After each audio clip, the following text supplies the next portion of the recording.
Hello everyone. So today we are going to discuss the first approach. We're going to talk about the pretemporal, subtemporal Kawase approach, and we also going to perform a superfascial flap for instruction on a cadaveric model. We have mastered exposure of complex paracellular and petroclival lesions. What we haven't mastered is the reconstruction. Despite advances in scalp-based approaches, middle fossa closure remains vulnerable, with CSF leak and pseudomeningocele continue to impact outcomes. Today, I will present the superfascial flap, a vascularized single incision technique designed to improve reconstruction of middle corner fossa defects.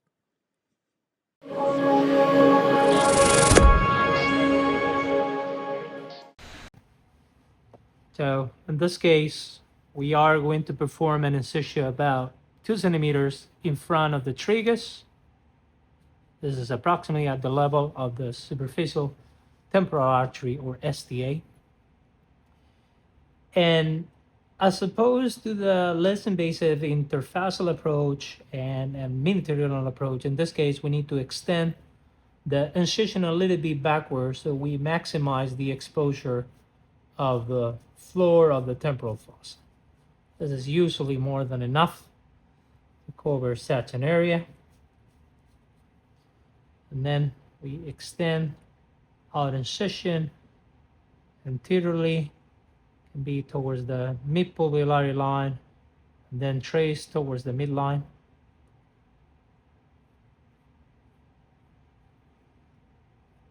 Again, in this case, in which the whole craniotomy is going to be performed below the superior temporal line, this incision is usually more than enough. So first, we start the incision at the level of the zygoma, so we can identify and find the branches of the STA. And then we continue our incision all the way through the skin to the frontal area.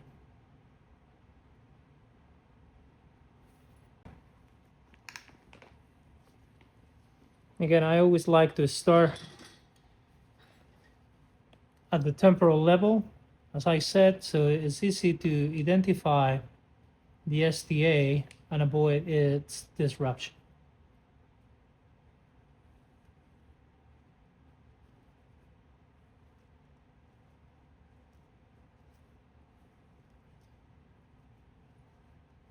Finding this plane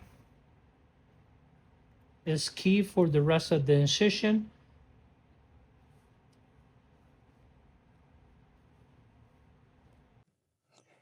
And usually in this plane of connective tissue over the galea aponeurotica is where the branches of the STA travels.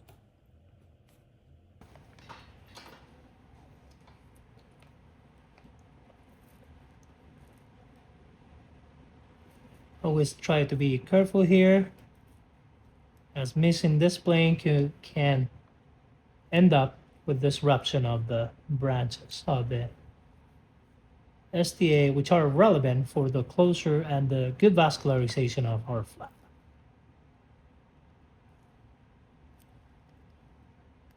Here we're still seeing some peripheral branches.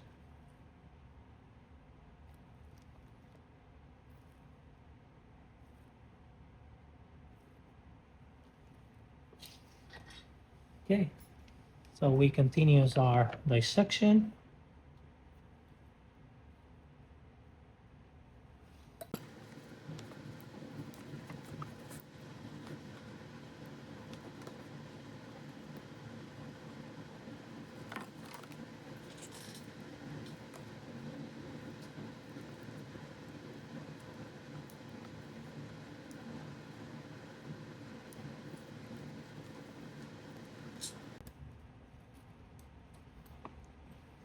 Here we can find one of the distal branches of the SCA. See there. Going to cause more traction in the direction we want the flap to come down.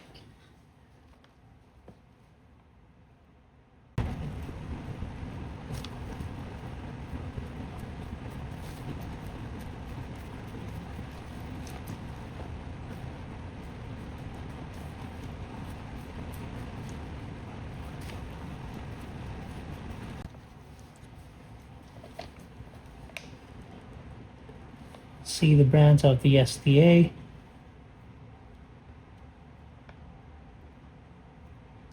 Running through the flap. Find this branch and preserve. As long as we remain in this connective tissue here in this plane.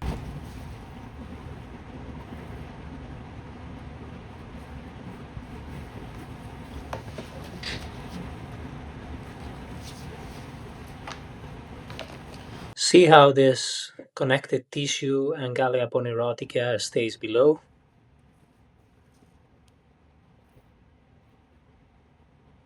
Here we're finding the STA distal branches here, close to the flap.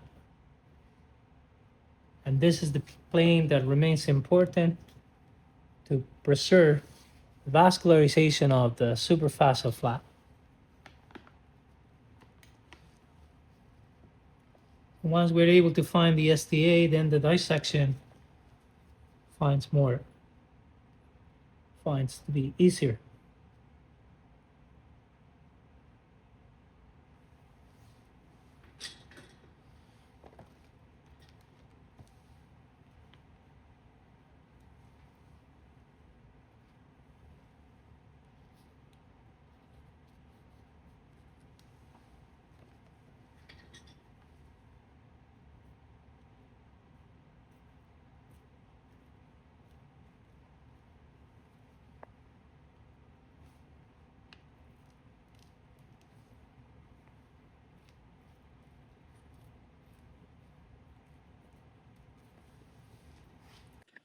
See how the skin layer of the scalp is retracted while the connective tissue containing the STA remains in the deeper plane.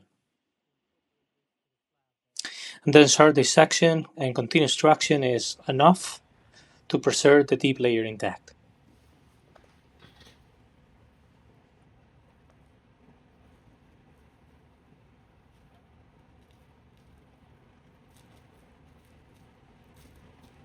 This plan is usually avascular, so we don't need to worry about using the multipolar. I always recommend to use the cold knife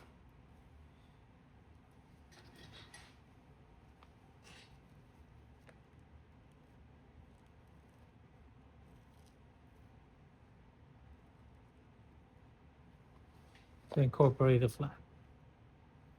Here below we see the temporalis fascia. Below this thin cleavable layer belonging to the fascia innominata that we're going to incorporate, as I mentioned, to the final superfascial flap.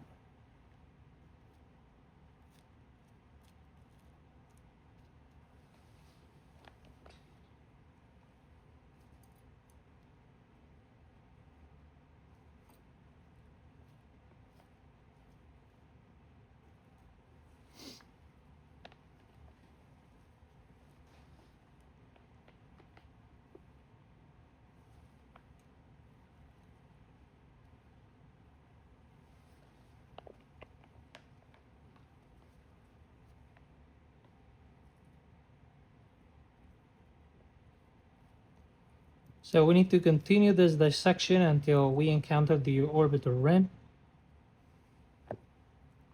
This is the orbital rim. I can feel it down here. Still part of the zygoma down there. It's a fat individual, or it contains significant amount of fat, which is nice for the dissection of the soft tissue. We continue this dissection. Usually in vivo, this layer tends to be more bloody, mainly because of the vascularization of the epiphyseal fat. This fat is right above the superficial fascia of the temporalis muscle. But then once we go through it, tends to be less vascular, and it actually is usually helpful to go and pass with the first layer of the flap beyond the limits of the orbit. So all the retraction from the superfascial flap or any interfascial flap anterior to until exposing the orbital rim is easier. So I'm doing here.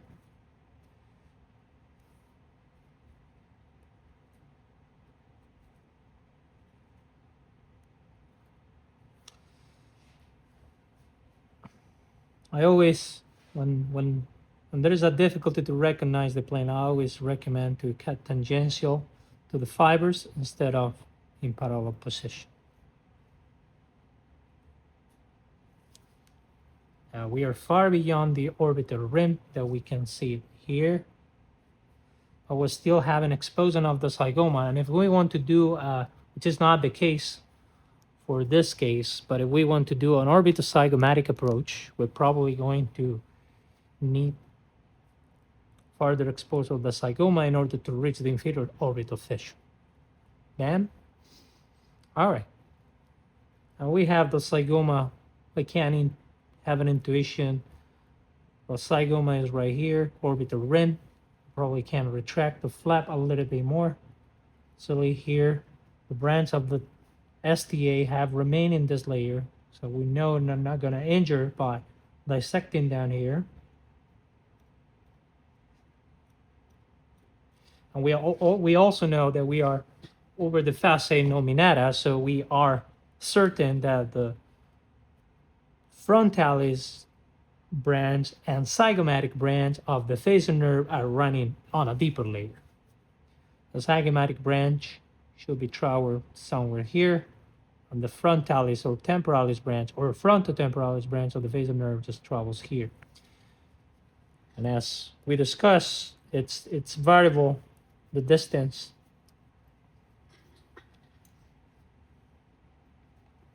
I'll be back here in a second.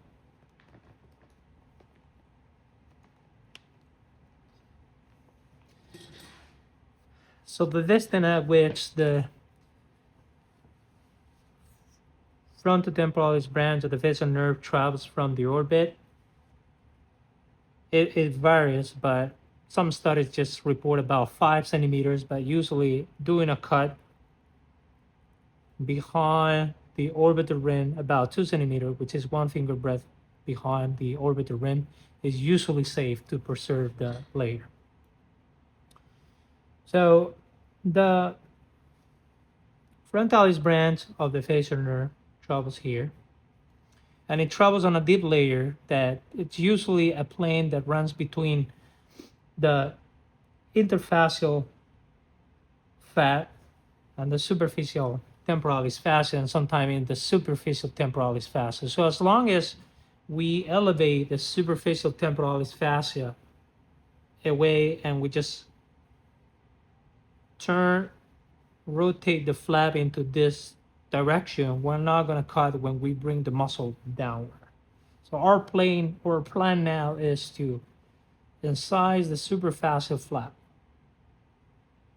and start dissecting. And once we get close to the interfacial or the point at which the superficial temporalis fascia and the temporalis fascia separates, do an incision right there to include the superficial temporalis fascia into the flap. So that is going to be our next step here. Okay, we have exposed the zygoma here, orbital rim, and now we are going to process to do or extend our incision backward to get the superfascial flap insides. So I always recommend the fellow to try to increase as much as we can the flap backward, because it's going to protect us from having a pseudomeningocele or any cerebrospinal fluid leak. So in this case, we're going to do the incision all the way from here backward. The same way here. Try to avoid the STA. Going to incise the flap in this direction.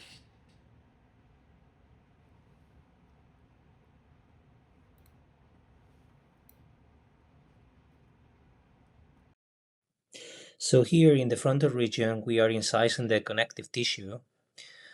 the galliponeurotic and the pericranium. But below the superior temporal line, the pericranium is going to remain on a deeper plane under the muscle. So what we are going to remain dissecting our flap on a more superficial plane over this temporalis fascia.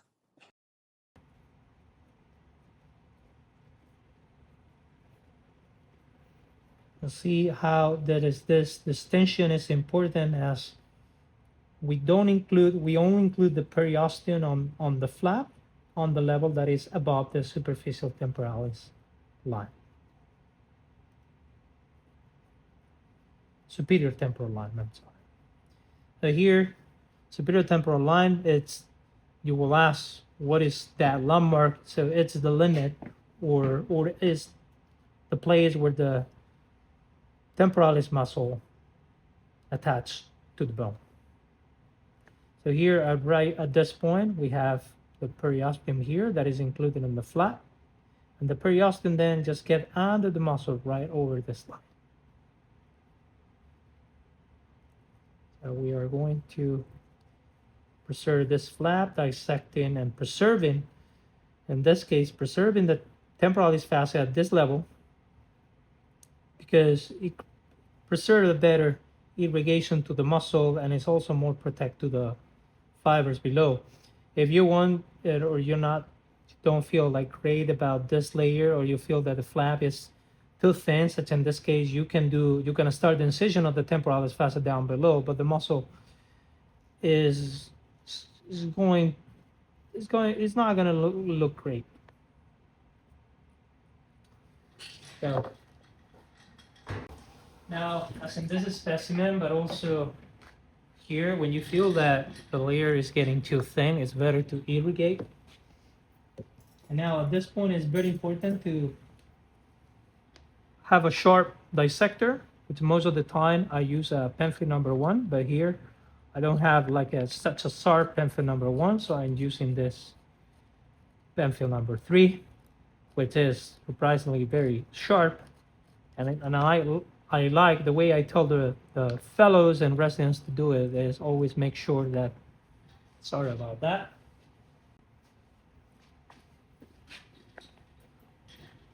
So with the sharp edge of pencil number 1, most of the time, if you do this movement, it's sharp, but you're not gonna grasp any fibers. So you need to have a conjunction in which the dissector, or the sharp edge of the dissector, is not a 90 degrees, but a 45 degrees. Then you just rotate about another 45 degrees in the direction of where you are going to proceed with the dissection.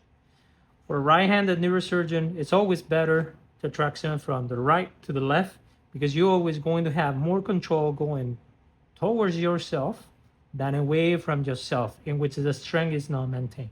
But if you are a left-handed neurosurgeon, you would do in the opposite direction.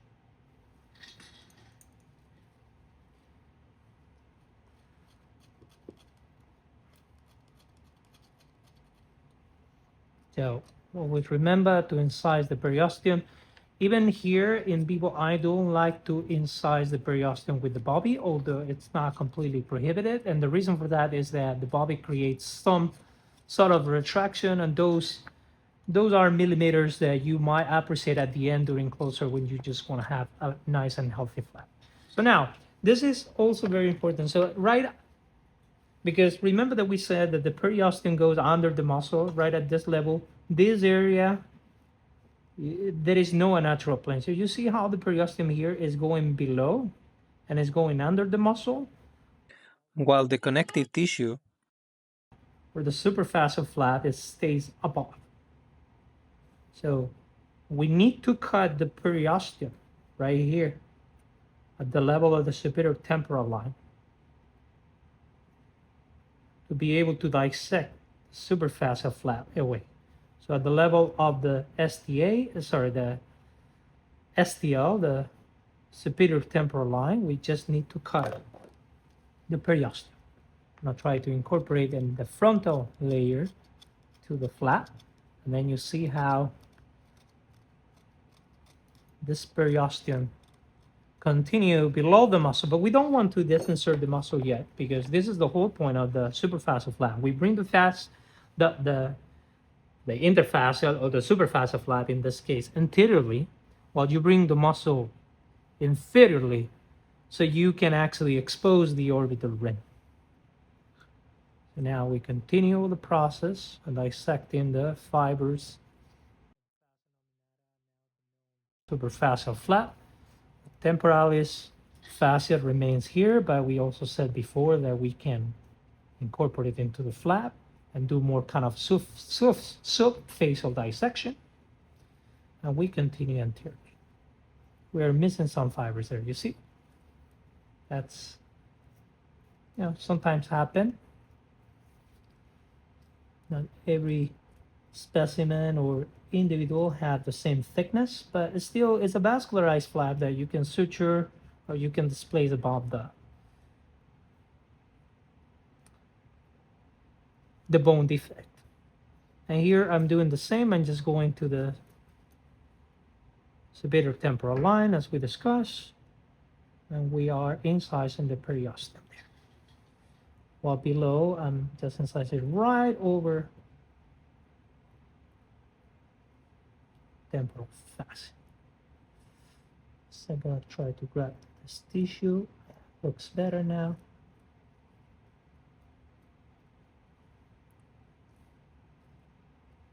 See?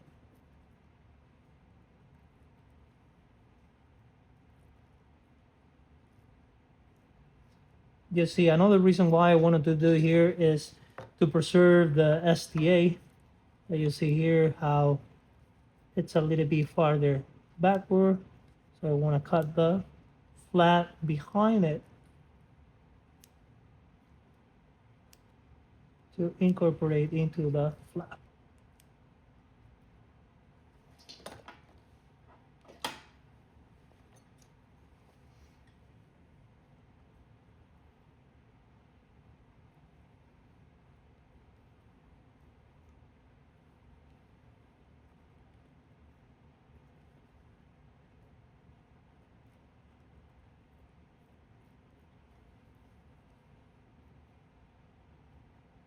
And here, once you start seeing this fat, this epiphyseal fat, you know that probably as the temporalis fascia start to divide and creating that space in which there is a deep fascial plane or deep fascia and a superficial temporalis fascia. So I'm not going to go there, and I'm not going to incise in this case, the superficial temporalis fascia. Although we could do, we are still far away, I would say about 5 centimeters from the orbital rim. We are including this layer here.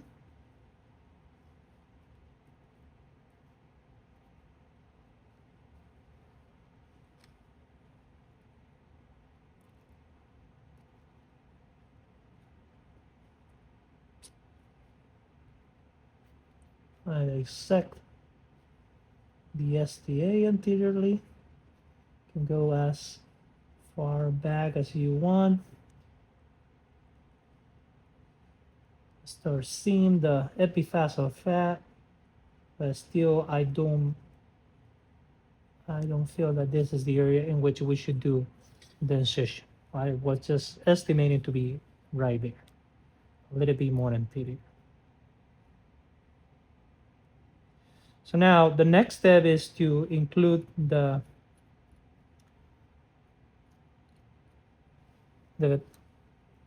into this flap, include the superficial temporalis fascia. So it seems that here I still seeing a little bit of fat there in which I can incise the superficial temporalis fascia. So we're going to do that. That incision, it's already 3 centimeters, so I think it's pretty safe that we're going to find the fat here. So we do an incision like that. And then you see how there is this vein, which is the interfascial vein, in which If you don't injure such a vein, you're likely not in the interfascial plane. So remember that, again, frontotemporal branch of the facial nerve is going to run in this tissue here at some point in the 2-3 centimeters, 3 centimeters proximal to the orbital ring. We're going to do that. And here we see under magnification, we have the fat. The nerve doesn't travel here. So one of my friends correct me in one of the dissection prior. So I appreciate the input. And here we are incising the fat. And you see this vein. This is the interfascial vein. So once we are at this level, on a in vivo, we want to do this movement in which you separate the fat. You're always going to injure this vein. Like I said, if you don't injure, you're not in the space. You can coagulate some pressure and always stop. But here is a good way to dissect and find the deep fascia, which is right here. Superficial fascia is right. We already incised it and we incorporate to the flap. You realize here it was already incorporated to the flap before. And here we're just separating this layer. We discount this vein here in which we need to do hemostasis. Always try to avoid hemostasis here. Sometimes just with some pressure with your axon is enough to stop the bleeding from this area, and then you can coagulate in the area proximal here. So I'm just going to cut it for better illustration. This is a thick interfascial vein, so this is just for educational purposes. And tell you that we did another dissection in the other side, and it wasn't as thick in the other side. So that speaks about how I always hear from my anatomy professor that how asymmetric we are, right? So do this dissection here. Remember the movement, the jerky movement in which we divide very well the periosteum. And here we already have cut the periosteum, but we're just going to continue more until we get to the orbital rim. And saying here, we embrace the corridor that we make with the fat, pushing the fat into the plane that we are intended. This area is usually more bloody, so keep that into account. You can coagulate with the bipolar here in this area on the back and then cut it. So I always like to do a little bit of a dissection there, and then cut it and bring in anterior. So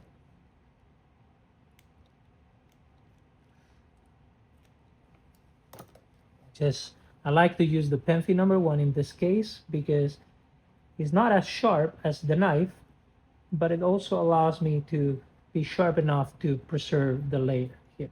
And this is actually a very nice and sharp Penfi number 3, which is usually not the case. Penfi number 1, at least in my experience, usually sharper. Right here we're just getting to the orbit right there. So this is the orbit, right? We have the fat, the flap. Just trying to dissect the artery. And we can do some dissection.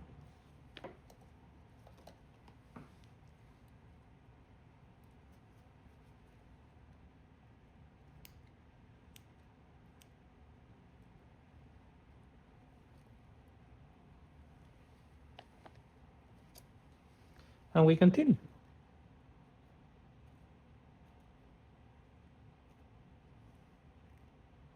Like I said, the nerve travels here, not in the fat. Travels in the superficial temporalis fascia. And here, in this area is when things get more difficult because usually you do not have a space. There is like a small jump between the orbital rim and the muscle. So usually that's when you miss the plane. So you just need to be aware of that, and you dissect a little bit over the orbital rim. So here I can feel the orbital rim right there, and I just going all the way down towards the zygoma. And same here. And again, we have the periosteum, which we incise.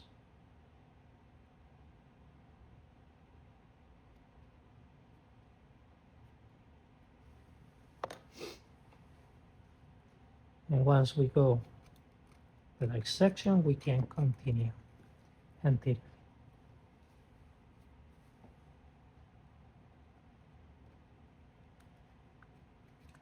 So I like to go to the frontal area until I get to the orbital rim with the periosteum. And remember that we incise the periosteum around all this level. And here it's the periosteum is very attached. It's always very attached to the sutures and to the orbital rim. So here I'm just going to do a little bit of sharper dissection without keeping the periosteum here into the plane, trying to keep the periosteum into the plane of the superfascial flap. So how we proceed now to without directing the flap? So we know that we have the periosteum here. So I incise the periosteum, and then I proceed with subperiosteal dissection, also at the orbital rim. We proceed at subperiosteal dissection in the frontal aspect, but also in the orbital rim.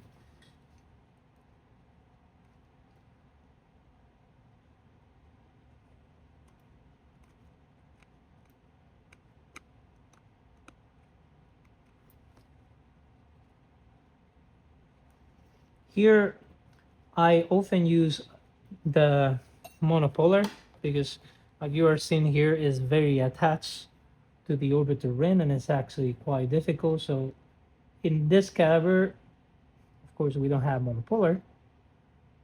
So we're going to use the knife, the sharp knife, to expose all the way to frontoorbital suture, which is right here.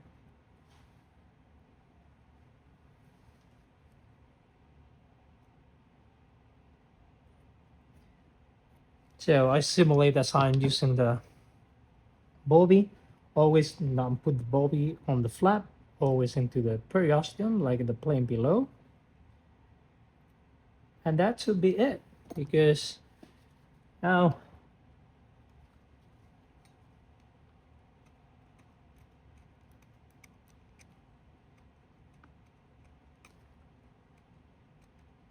we have exposed the orbital ring. So this is already appropriate, and especially we continue to here to do an orbital zygomatic approach, even if we will watch. Now, if you this route up to this level, there is no much of orbital hematoma that you're gonna cause, because you are proceeding with the dissection subperiosteally and you haven't gotten into the fat of the orbit. So this area is always the most difficult when I do an orbital zygomatic, or it's always very difficult to dissect the tissue from here. But here we have the zygoma. Okay.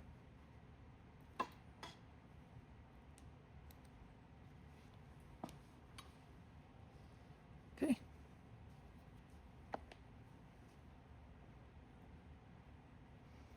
And that is the final flap. We have a few holes here. I'm sorry for that. We'll need the suture here at the end and here, and just use the whole flap.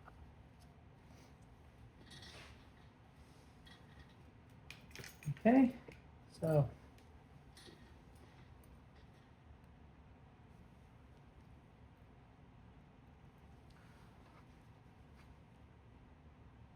common temporalis fascia, deep temporalis fascia, superficial temporalis fascia, interfascial fat,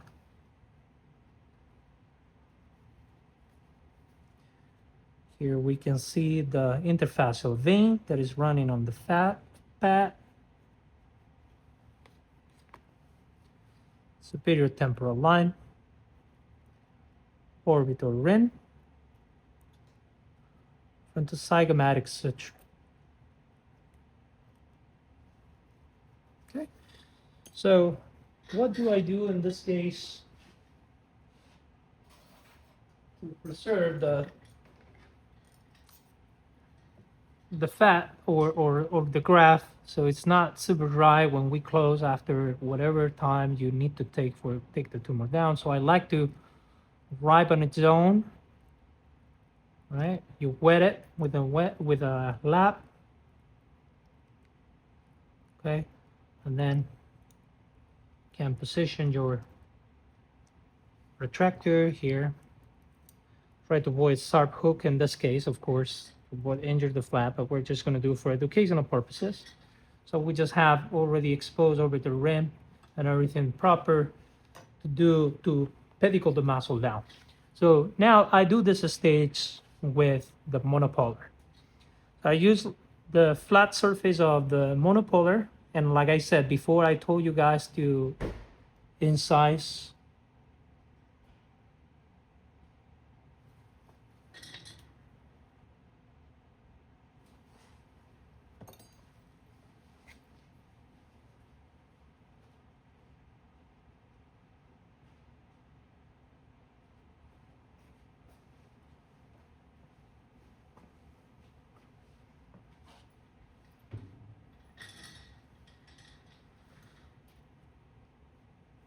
Chuta, me ha asustado, macho. Está seco ya. Puta madre. O sea, está frío. Muy bien, muchas gracias, Freddy. ¿Cómo va eso? Bien, estoy aquí mostrando Sí. cómo lo hago, pero bien. Bien. Pues dale, te Bueno, cuidas. si te vas, avísame, ¿vale? ¿Te vas ya? ¿Cómo así tú me dices? Vale, tú me avisas. Gracias. All right, so I told you guys that we incise the periosteum with the bulby. So we incise over this flat surface, and then with the tip of the bulb, right?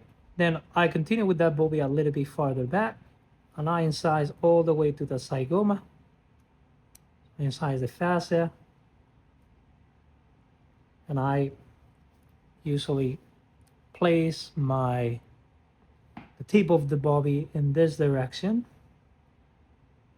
so we can disinsert all the fibers from the temporalis muscle. And I go from anterior to posterior. Okay, say here.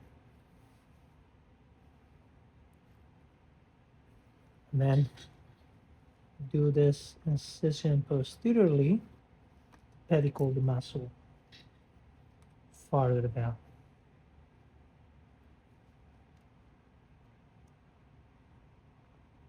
So this area, now we need to do in the same dissection that we were doing above, but dissecting the periosteum. So I usually do not recommend, I advise to not grab the muscle fiber. We try to grab either the fascia or the whole flap, right? Or in this case, the periosteum. So now we go part of this dissection, and we do the same movement that I showed you before in the temporalis portion. Here we already incise the periosteum, and in order to keep the periosteum attached to the muscle, which is part of the vascularization, you need to do this movement with the dissector, with the penfy number 1, penfy number 3 in this case. But always try to use, or try to go, and especially in this case, the movement that goes anteriorly, because when you do that, you tend to leave some fiber, and then the muscle, you cannot include the whole periosteum into the temporal, into the muscle flap.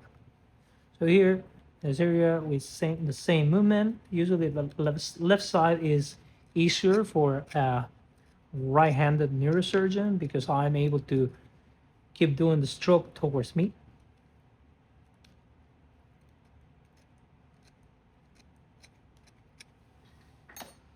In this area here, we use with the monopolar, but instead of the monopolar, I'm going to use the sharp knife.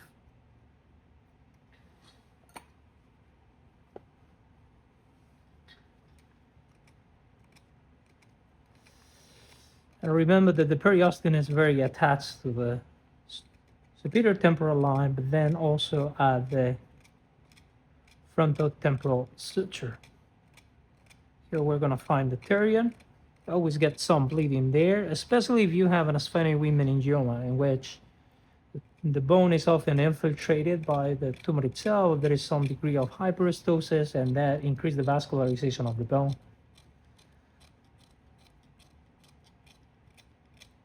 So you see how using this technique, don't leave fibers into the muscle, and it's very sharp dissection.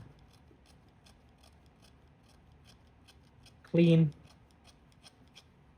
And although, of course, we don't expect blood in this case, but when we do in vivo, it's a much sharper dissection. So this is what I mentioned before. Level of the scamus suture, there is always the periosteum is more attached. But you keep the movement. You can use, in that case, once you get to the area, a little bit of the bovie, the skin and the squamous suture to just get away with that. And see how I leave that portion for the very end. I'll show you what I do once I get there. This is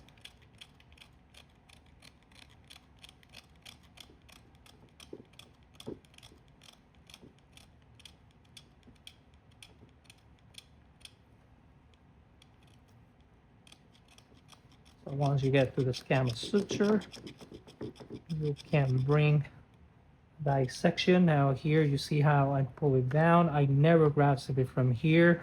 I try to avoid the use of sharp suction here, only irrigation to clean the blood or small tiny feeders to clean the field, but never use the suction, because when you use the suction, the sharp suction, and the assistant is keep hitting this layer, you lose everything that you achieve by doing this nice dissection, which is preserving the periosteum intact. You keep hitting that, we're going to keep having more bleeding, more blood, and you actually will have the result that you were trying to avoid, which is having a clean field. So just irrigation, drop irrigation, that will clean the field.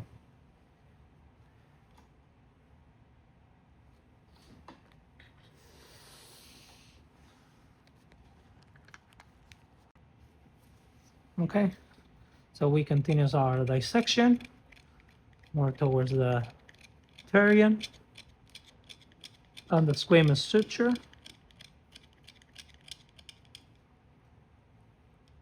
I'm going to want to pedicle the muscle farther down.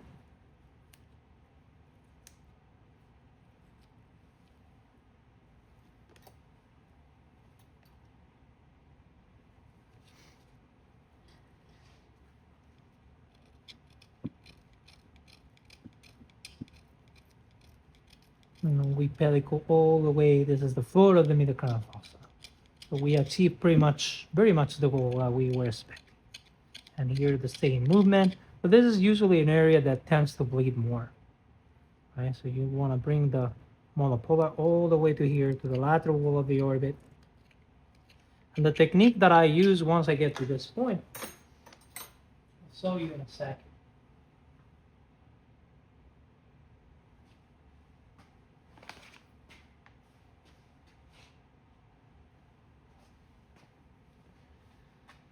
So this is the wet lab.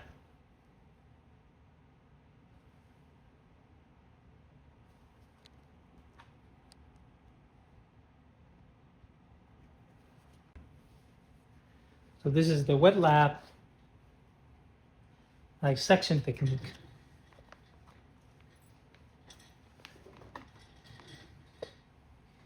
I don't know where this came from, to be honest with you. I saw it, the technique doing by my co-fellow in Santiago de Chile, Dr. Agustin Montivero.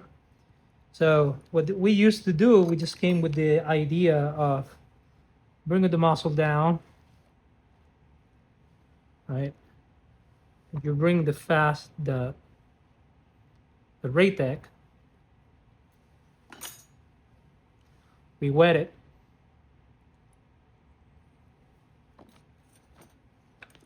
and then a little bit of traction here, from the temporalis muscle.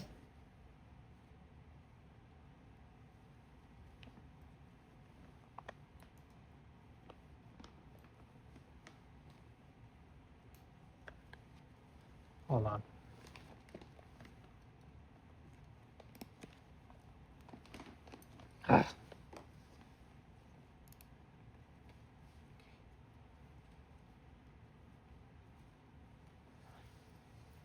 So bring the ratex.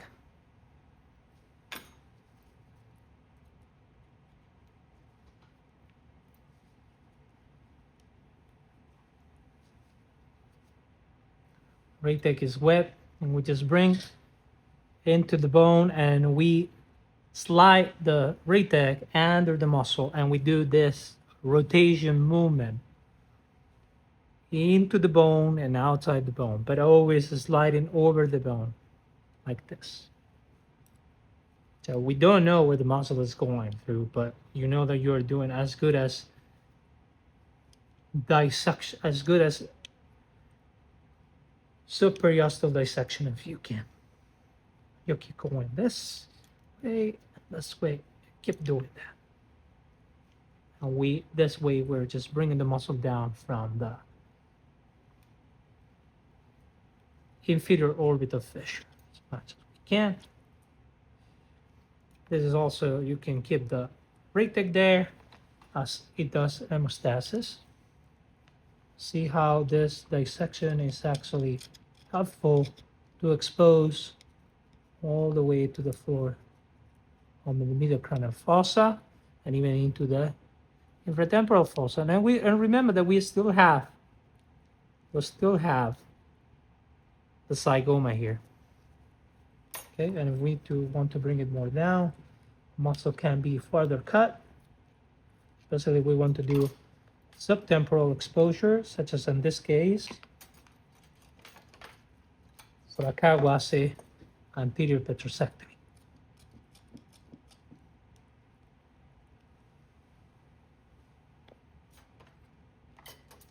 This is the final result.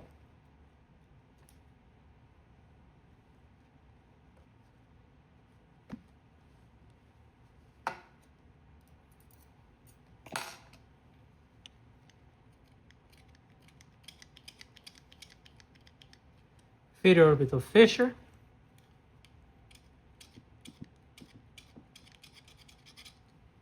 The muscle is pedicle down, and the flap is pedicle anteriorly. So we can then later bring the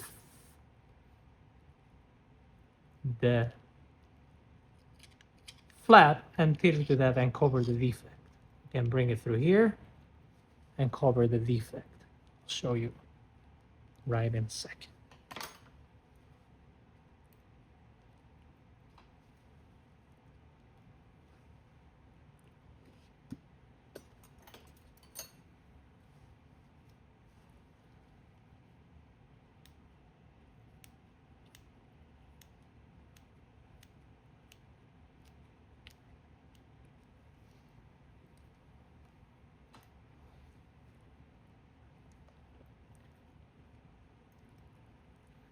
Defect here, okay? If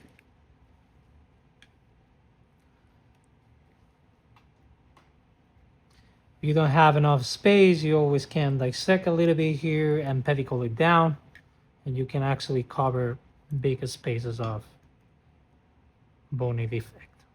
All right, I'm just going to continue.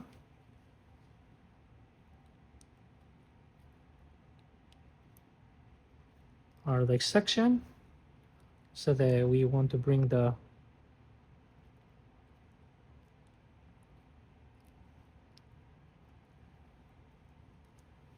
flap anteriorly.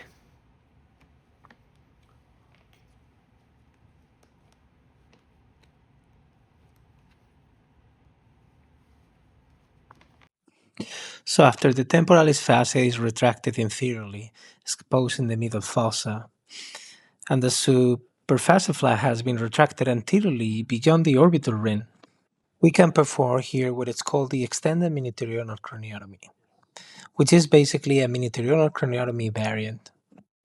in which the posterior limit of the craniotomy is moved backward to the preauricular line. If you would like to understand why we believe the extended minitudinal approach has particular relevance when addressing tumors of the subtemporal and pretemporal fossa, I encourage you to review one of our recent publications. It's right here. Try and never cross the retractors. Like this line of tension is here, do not cover over here. It become less efficient. All right.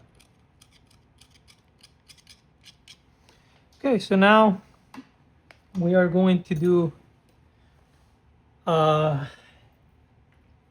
extended minitudinal craniotomy for this Kawase, in which we do one borehole here, another borehole here, here, the very bottom, close to the zygoma. Zygoma is right there, another one there, and then we just go posteriorly all the way to this point here, where the frontalis suture meets the superior temporal line.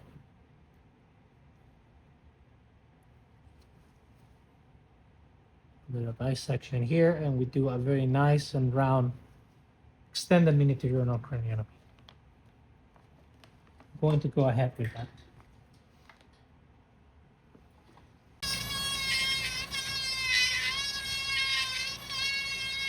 Well, so now here we're doing the first borehole.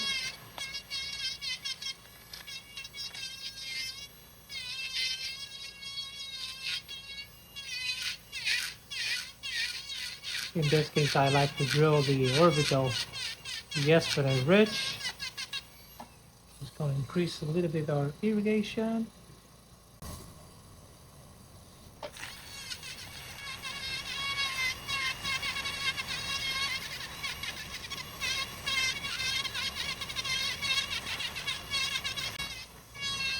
And again, until the dura is exposed.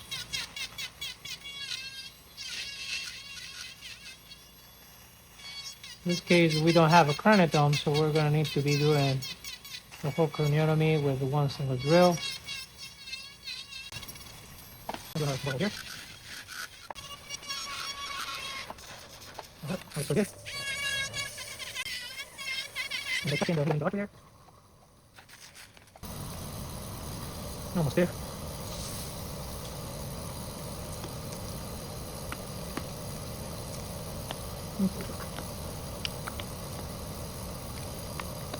Okay. Finally, we were able to do it.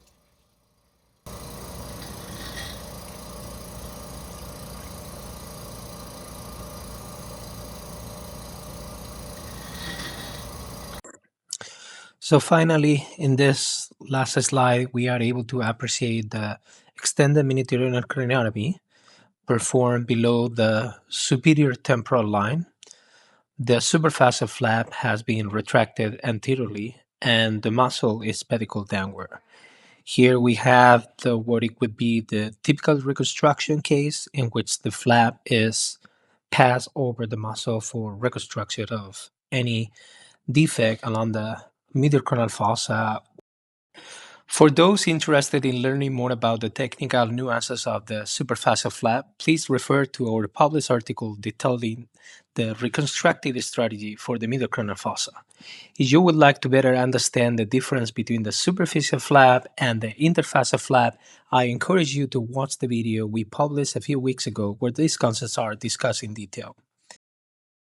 Thank you once again for your support and engagement. If you found this content valuable, please consider giving a thumbs up and subscribing to the channel for more skull-based education and surgical insights. Have a nice week.